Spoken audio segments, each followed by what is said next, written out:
Sorry. Saw the lights were out. I didn't think anyone was in here. Just couldn't sleep. Thought I'd do a little walking. I can go. No, it's fine. Would you like some tea? I find it helps me sleep. Just a little, thanks. Well, the legs get funny when you get older. You're sitting, they want to stand. You stand, they want to lay down. You lay down, they want to go for a walk. You still working this late?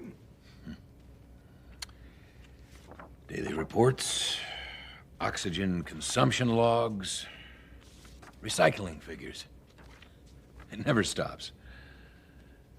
Sometimes I think I stay in the war room as much to avoid this stuff as I do to keep track of the war. It's a great responsibility, isn't it? And who do you share this great responsibility with? Well, there's Ivanova, Garibaldi, Franklin's still on walkabout. Others. The work gets spread around. Now, I didn't say work, I said responsibility. I've watched your people since I came aboard. They all come to you with questions, problems, concerns, so who do you go to? Who do you talk to? Well, there isn't anybody. It's my responsibility. I can't put it on anyone else. I didn't say you should put it on anyone else either, just talking about it, sharing the burden as much as you can. You know, back during the Minbari War, I was a chaplain.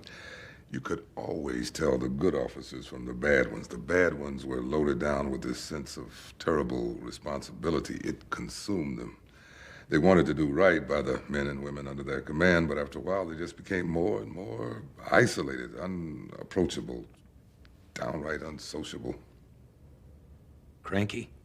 Now, that's as good a word as any. They were in such a fog of worry and self-doubt that nobody could get through.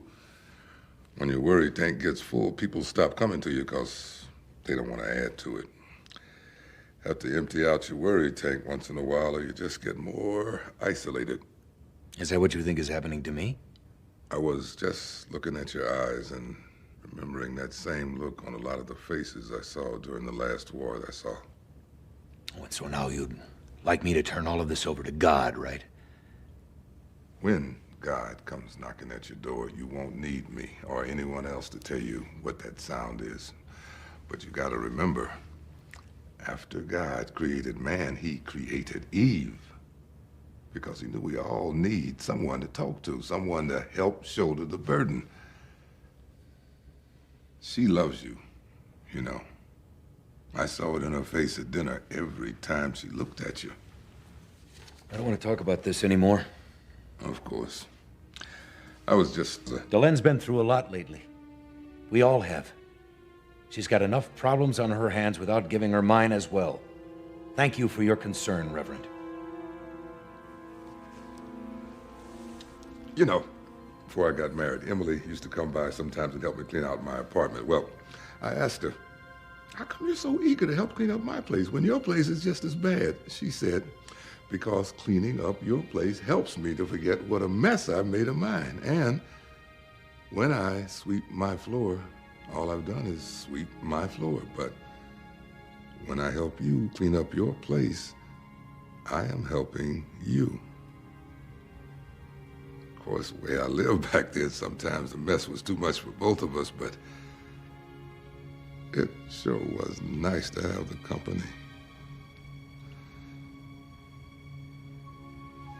Night, Captain.